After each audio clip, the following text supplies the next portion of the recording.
Then the grey-haired treasure-giver was glad. Far famed in battle, the prince of bright Danes and keeper of his people counted on Beowulf, on the warrior's steadfastness and his word. So the laughter started, the din got louder, and the crowd was happy. Wealhtheow came in, Hrothgar's queen, observing the courtesies. Adorned in her gold, she graciously saluted the men in the hall, then handed the cup first to Hrothgar, their homeland's guardian, urging him to drink deep and enjoy it, because he was dear to them, and he drank it down, like the warlord he was, with a festive cheer. So the helming woman went on her rounds, queenly and dignified, decked out in rings, offering the goblet to all ranks, treating the household and the assembly troop until it was Beowulf's turn to take it from her hand. With measured words she welcomed the Geat, and thanked God for granting her wish that a deliverer she could believe in would arrive to ease their afflictions. He accepted the cup, a daunting man, dangerous in action, and eager for it always. He addressed Wealhtheow. Beowulf, son of Ecgtheow, said, "I have a fixed purpose when I put to sea. As I sat in the boat with my band of men, I meant to perform to the utmost what your people wanted, or perish in the attempt, in the fiend's clutches. And I shall fulfill that purpose, prove myself with a proud deed, or meet my death here in the mead hall." This formal boast by Beowulf the Geat pleased the lady well, and she went to sit by Hrothgar, regal and arrayed with gold.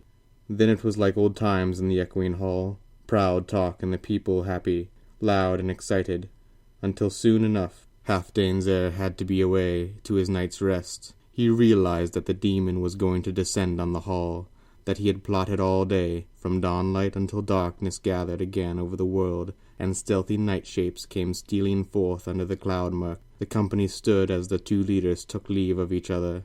Hrothgar wished Beowulf health and good luck, named him hall-warden, and announced as follows: "Never, since my hand could hold a shield, have I entrusted or given control of the Danes' hall to anyone but you.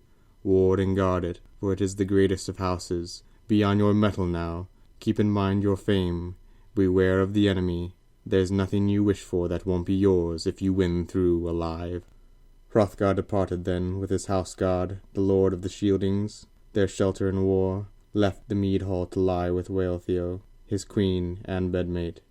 The King of Glory, as people learned, had posted a lookout who was a match for Grendel, a god against monsters, special protection to the Danish prince, and the Geat placed complete trust in his strength of limb and the lord's favour. He began to remove his iron breast-mail, took off the helmet, and handed his attendant the patterned sword, a smith's masterpiece, ordering him to keep the equipment guarded. And before he bedded down, Beowulf, the Prince of Goodness, proudly asserted, "When it comes to fighting, I count myself as dangerous any day as Grendel, so it won't be a cutting edge I'll wield to mow him down easily as I might. He has no idea of the arts of war, or shield, or sword-play, although he does possess a wild strength. No weapons, therefore, for either this night. Unarmed he shall face me, if faces me he dares, and may the divine Lord in his wisdom grant the glory of victory to whichever side he sees fit." Then down the brave man lay, with his bolster under his head and his whole company of sea-rovers at rest beside him.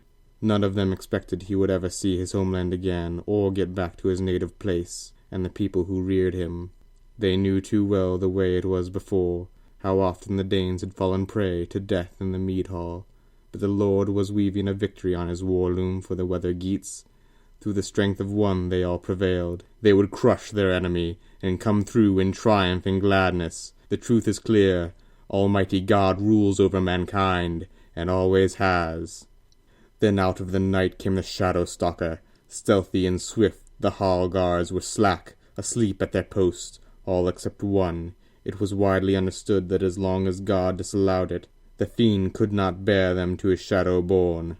One man, however, was in fighting mood, awake and on edge, spoiling for action. In off the moors, down through the mist bands, God-cursed Grendel came, greedily loping. The bane of the race of men roamed forth, hunting for prey in the high hall. Under the cloud-murk he moved towards it, until it shone above him, a sheer keep of fortified gold.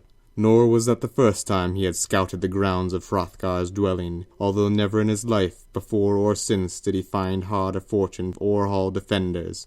Spurned and joyless, he mourned on ahead, and arrived at the barn.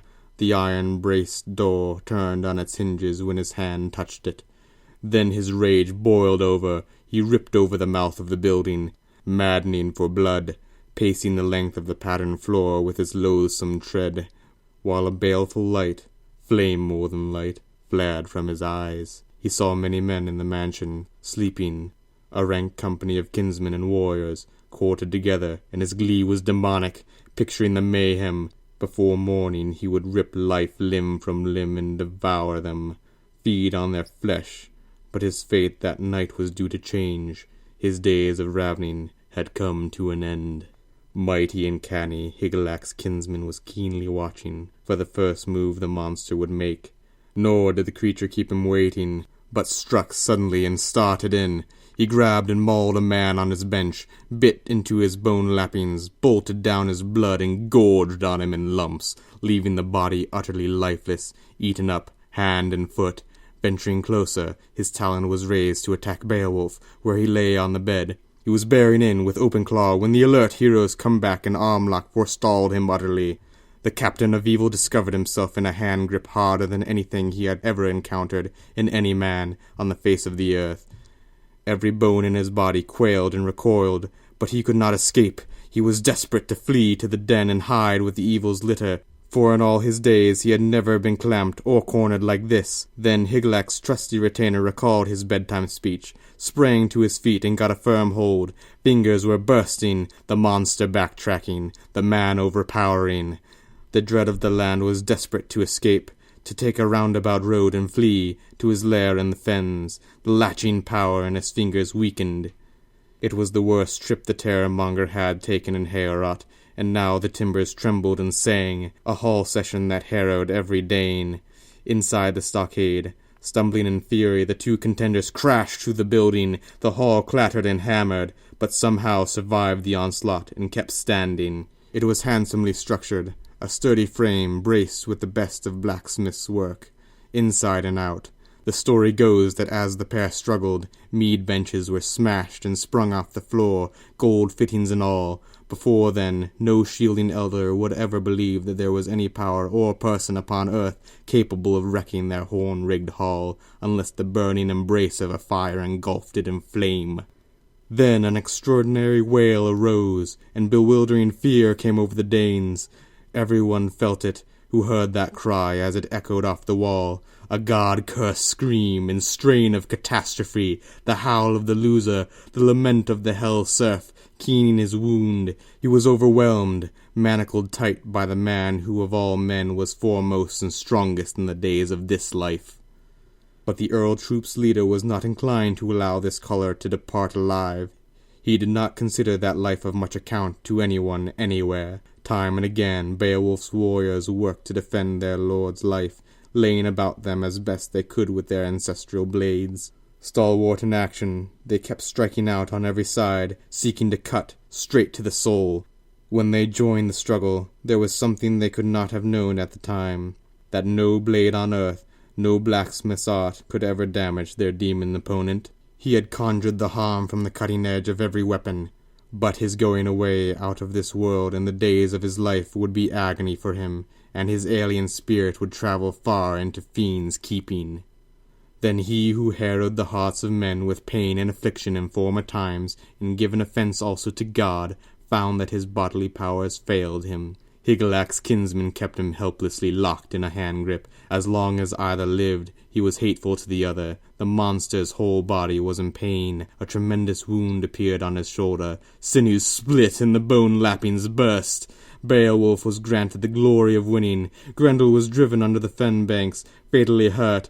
In his desolate lair his days were numbered. The end of his life was coming over him. He knew for certain the one bloody clash had fulfilled the dearest wishes of the Danes.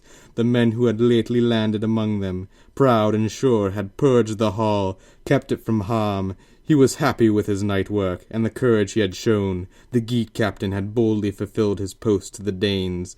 He had healed and relieved a huge distress, unremitting humiliations. The hard fate they had been forced to undergo, no small affliction. Clear proof of this could be seen in the hand of the hero displayed, high up near the roof. shoulder and arm, his awesome grasp. Yes! Yes! Beowulf is awesome! Beowulf is awesome!